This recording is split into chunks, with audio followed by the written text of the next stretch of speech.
वज़ीर-ए-आज़म शहबाज शरीफ साहब ने आज 5 साला कौमी इक़्तिसादी उड़ान पाकिस्तान मनसूबे का इजरा कर दिया।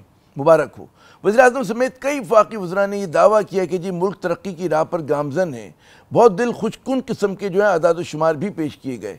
इक़्तिसादी लॉन्ग मार्च की तैयारी का भी कहा गया, लेकिन जहाँ एक तरफ उड़ान पाकिस्तान की बात हो रही है, वहाँ दूसरी तरफ एक तल्ख़ हकीकत ये भी है कि पाकिस्तान का सबसे बड़ा शहर जो पाकिस्तानी सनत, तिजारत और कारोबार का दिल है, वो गुज़श्ता 8 रोज़ से नीम मफलूज है।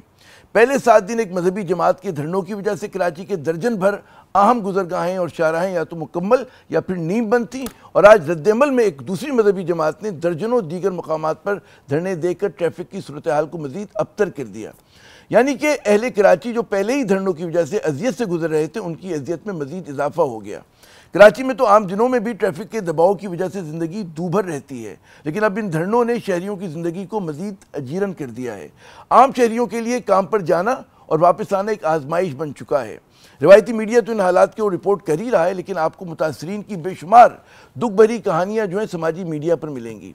किसी मरीज़ को ऑक्सीजन की ज़रूरत, कोई बाप ट्रैफिक में फंसी अपनी बेटे के लिए फ़िक्रमंद, कोई बेटा अपनी वालदा को अस्पताल नहीं ले जा पा रहा, कई बच्चे अपने वालिद के लौटने का इंतज़ार करते दिखाई आपको देते हैं, और कहीं कोई खातून जो है ट्रैफिक में फंसी अपनी बाहिफाजत वापसी के लिए दुआएं मांग रही हैं, और घंटों से ट्रैफिक में फंसे थके मांदा जान से बेजार शहरी मुसाफिर। आज जब वज़ीर-ए-आज़म उड़ान पाकिस्तान की तकरीब से खिताब कर रहे थे, तो उनकी तकरीर के साथ साथ कई न्यूज़ चैनल कराची में बरपा जो अफरा तफरी की झलक जो है वो स्क्रीन के दूसरे हिस्से में दिखा रहे थे। कहीं आंसू गैस चल रही थी, कहीं आग के शोले बुलंद हो रहे थे। वज़ीर-ए-आज़म शहबाज शरीफ साहब, पाकिस्तान कैसे उड़ान भरेगा अगर कराची मफलूज होगा? कराची के शहरियों के साथ नाइंसाफ़ी बढ़ती जाएगी। आज जो कुछ कराची में हो रहा है वो दिहाइयों से इस शहर से बढ़ती जाने वाली तफरीक और नाइंसाफ़ियों का तसलसल भी है, और हासिल जमा भी, और मर्ज़ की अलामत भी। इससे बड़ी बेहसी क्या होगी कि धरनों के इब्तदाई 6 दिनों में सूबाई और शहरी हुकूमत कहीं नज़र न आई। हालात को जो है ख़राब होने दिया गया, इस हद तक कि आज धरनों और जवाबी धरनों की तादाद जो है वो दर्जन भर से बढ़कर कई दर्जन हो गई है। और अफसोसनाक बात यह कि जिस सियासी जमातों में कराची के लिए कोई बोलने वाला भी नज़र नहीं आ रहा। ना पाकिस्तान पीपल्स पार्टी की सूबाई और शहरी हुकूमत जिसके पास ताकत और इख्तियार है, और ना यहाँ की नुमाइंदगी की दावेदार मुत्तहिदा कौमी मूवमेंट, और ना जमात इस्लामी, और ना तहरीक इंसाफ।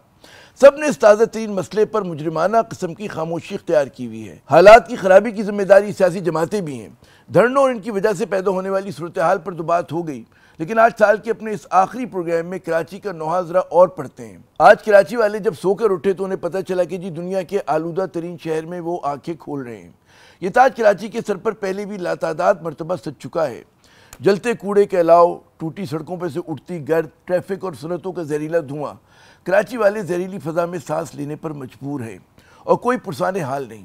कराची वाले समंदर के किनारे रहते लेकिन प्यासे हैं, और टैंकर माफिया के हाथों यरगमाल। जिन्हें पानी पहुँचाना था वो खुद चोरी करके गरीब लोगों को वो पानी बेच रहे हैं। टैंकर माफिया $1 बिलियन की आज सनत बन चुकी है। सुराब गोड से लेकर डिफेंस तक इस साल भी जो है कुत्ते, आवारा कुत्ते जो है अवाम को काटते रहे, और इंतज़ामिया जो है कहते हैं तमाशा देखती रही।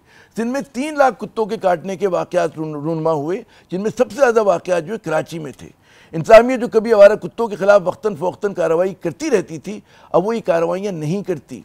बाज़ ताकतवर और बाज़तर अफराद की कुत्तों से जो मोहब्बत का इज़हार है वो भी आम आदमी की कीमत पर हो रहा है। और हमारी जान को आवारा कुत्ते ही नहीं बल्कि सड़कों पर घूमते रहज़न भी हैं, कातिल भी हैं। वो बड़े बड़े ट्रक और गाड़ियां भी हैं जो शहरियों को अपने पहियों तले रोंद देती हैं, कुचल देती हैं। सबसे ज़्यादा टैक्स अदा करने की पादाश जो है कराची को सबसे ज़्यादा मसाइल की सूरत में मिल रही है। 2024 इन तमाम मसाइल की शिद्दत में इजाफा करके रुखसत हो रहा है जो उससे 2023 में मिले थे। कराची के बहादुर शहरी एक और नए और पहले से ज़्यादा मुश्किल साल का मुकाबला करने के लिए तैयार है।